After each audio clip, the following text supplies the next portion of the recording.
wasn't sure what to expect from This Is the Police on the Nintendo Switch. It was a spur of the moment buy in my local game retailer because I liked the look of the box art. This is EXP Up and you are watching my review of This Is the Police on the Nintendo Switch. This Is the Police is a management sim that is crossed with a crime-solving puzzler. You step into the shoes of Jack Boyd, who is Freeburg City's police chief.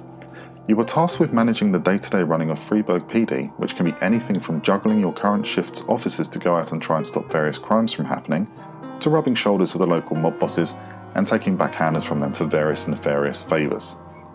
You see, Jack is a bit of an anti-hero, who inadvertently gets caught up in the dirty crime underworld after one of his friends and colleagues needs his help.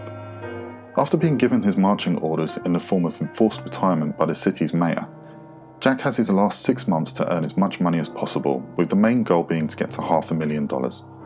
Throw in the fact that your wife has recently left you for a younger model, and City Hall throwing up some seriously devious and sometimes downright nasty demands, it makes for a compelling game. Speaking of those demands from City Hall, they can range anything from making sure you hire a rookie cop who is friends with the mayor, to something as shockingly unethical as firing a certain number of black staff on your team. This is where the developer has tried to highlight some modern day issues with governments and law enforcement. Whilst I commend them for trying, it does come across as more of a shock tactic ploy and is rather half-baked because there is never really any story fleshed out for these demands, let alone minimal repercussions for the atrocities. There are 2 main tasks to complete each day, with the first being to manage the various crimes that pop up throughout the day. You view the city as a model in Jack's office from a top-down isometric view and have to manage sending out your officers to the many calls that come through in the game's day-night cycle.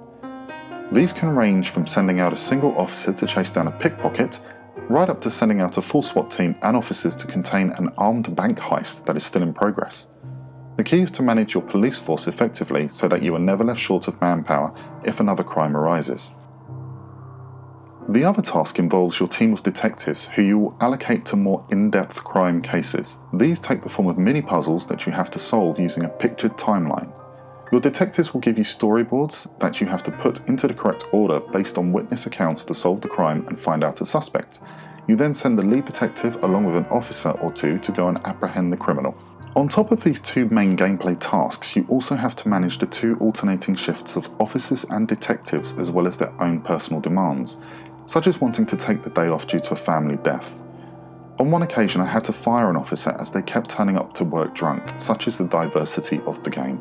The main story is played out through comic book style storyboards as well as some excellent voice acting, with Jack being voiced by John St. John of Duke Nukem fame.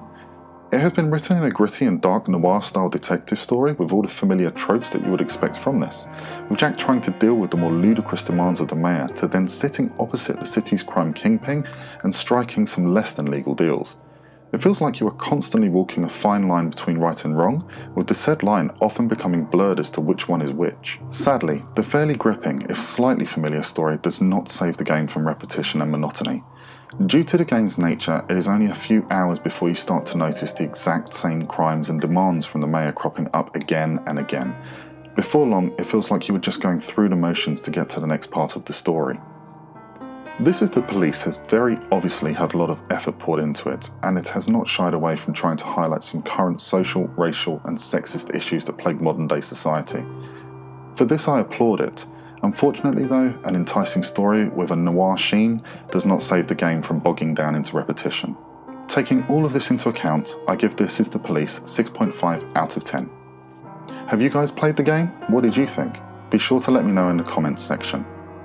As always, if you enjoyed this review then please don't be afraid to hit that thumbs up, and how about also clicking the subscribe button at the same time to keep up with the channel. Alternatively, if you hated this video, then let me know why in the comments and I'll be sure to take all your feedback on board. Remember to check back at EXP Up for future game reviews.